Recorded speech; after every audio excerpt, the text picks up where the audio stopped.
दोस्तों नमस्कार। आज मैं फिर उपस्थित हूँ आपके सामने अपनी नई कहानी के साथ।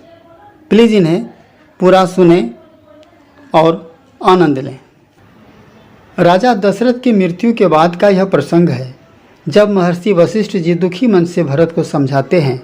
भरत, होनी प्रबल होती है, लाभ हानि, जीवन मृत्यु और यश अपयश सब विधाता के हाथ होता है। अर्थात विधि का विधान है कि जिसने जन्म लिया उसे मृत्यु को आलिंगन करना ही होगा, वह भले ही श्री राम अथवा श्री कृष्ण रूपी अवतारी पुरुष ही क्यों न हो। हिंदू शास्त्रों में उल्लेखित है कि जब जब पृथ्वी पर आसुरी शक्तियां प्रबल हुई, भगवान विष्णु किसी न किसी रूप में पृथ्वी पर अवतरित हुए। मान्यता है कि भगवान विष्णु को 10 बार पृथ्वी पर जन्म लेना पड़ा और आम जीवों की तरह समय पूरा होने के पश्चात मनुष्य देह को त्यागना पड़ा। यहाँ हम इसी प्रसंग के तहत अयोध्या के राजा श्री राम की मृत्यु के संदर्भ में बात करेंगे।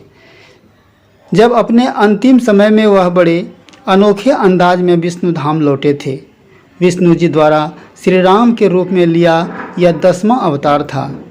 इन 10 अवतार में श्री राम सर्वश्रेष्ठ आदर्श पुरुष माने जाते हैं। श्री राम पर विश्वसनीय कथा एवं प्रसंग वाल्मीकि कृत रामायण एवं गोस्वामी तुलसीदास कृत श्री रामचरितमानस तथा कुछ पुराणों में मिलता है। लंका विजय के बाद जब श्री राम और माता सीता समेत अयोध्या लौटे तब उन्होंने राज्यभार संभाला। चारों ओर राम राज्य स्थापित हो गया, परंतु सुख अधिक दिनों तक स्थापित नहीं रह सका और प्रजाजनों के लांछन के चलते माता सीता को वनवास दे दिया गया। दुखों का अंत यहाँ भी नहीं हुआ और माता सीता को अंततः धरती की गोद में समा जाना पड़ा। प्रभु श्री राम को उनके अवतार के उद्देश्य पूर्ण होने का आभास होने लगा था। कुछ समय बाद अयोध्या में एक संत पधारे। उनकी सेवा सत्कार के पश्चात श्री राम ने संत से उनके अयोध्या पधारने का प्रयोजन पूछा तो संत ने कहा वह एकांत में उससे कुछ बात करना चाहते हैं। श्री राम ने लक्ष्मण को आदेश दिया कि जब तक वे संत महाराज जी के पास रहेंगे कोई भी उनके कक्ष में प्रवेश नहीं करे। आदेश नहीं मानने वाले को मृत्युदंड की सजा मिलेगी। श्री राम संत के साथ अपने विशेष कक्ष में चले गए। कक्ष में पहुंचकर संत ने कहा, मैं संत नहीं, विष्णु लोक से भेजा गया काल देव हूँ। आपके विष्णु लोक लौटने का समय आ गया है। श्री राम मुस्कुरा दिए। तभी श्री राम से मिलने दुर्वासा ऋषि पधारे। लक्ष्मण ने महर्षि से सविनय कहा, प्रभु श्री राम जी किन्हीं संत के साथ विशेष मंत्रणा में व्यस्त हैं, उनके कक्ष में किसी को प्रवेश की अनुमति नहीं है। तब महर्षि दुर्वासा ने क्रोध में आकर कहा, अगर उन्हें तुरंत अंदर नहीं जाने दिया गया तो वह राम को श्राप दे देंगे। यह सुन लक्ष्मण परेशान हो गए कि श्री राम को महर्षि दुर्वासा के श्राप से बचाएं या खुद मृत्युदंड भोगे।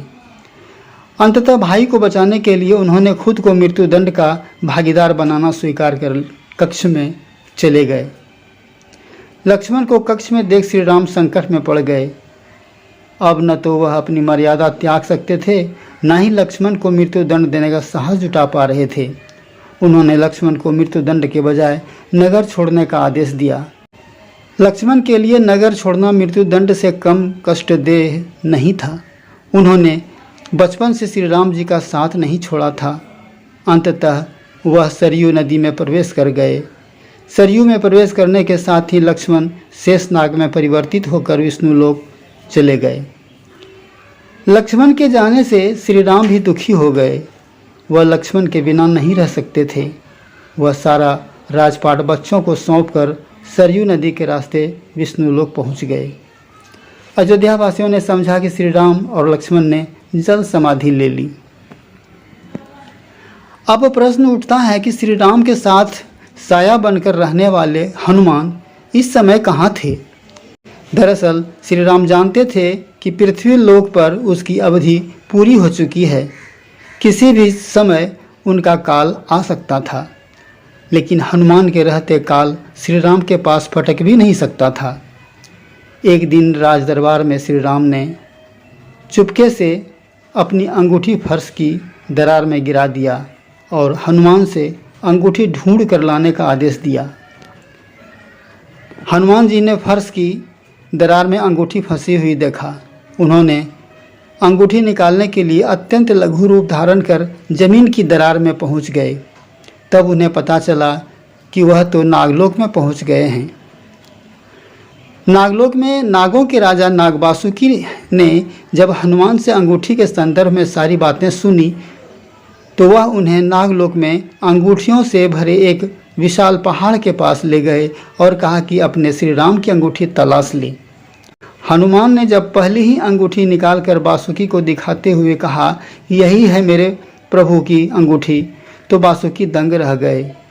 अंततः वासुकी सारा माजरा समझ गए। उन्होंने हनुमान जी को समझाते हुए कहा, पृथ्वी पर जो भी जन्म लेता है उसे एक दिन मृत्यु लोक से जाना ही होता है। प्रभु श्री राम को एहसास था कि तुम्हारे होते श्री राम का काल नहीं आ सकता था, इसलिए उन्होंने तुम्हें अंगूठी लाने के बहाने काल के रास्ते से हटा दिया। नागराज वासुकी की बात सुन हनुमान जी अचंभित रह गए। अब पछता रहे थे कि अगर प्रभु श्री राम की इस सच्चाई का उन्हें जरा भी एहसास होता तो वह अयोध्या छोड़कर नहीं आते। अब उन्हें प्रभु के धरती छोड़ने का विश्वास हो गया। इसके बाद दुखी मन से हनुमान जी अनंत यात्रा पर निकल गए। इस प्रकार हनुमान जी अपने प्रभु श्री राम को नहीं बचा पाए।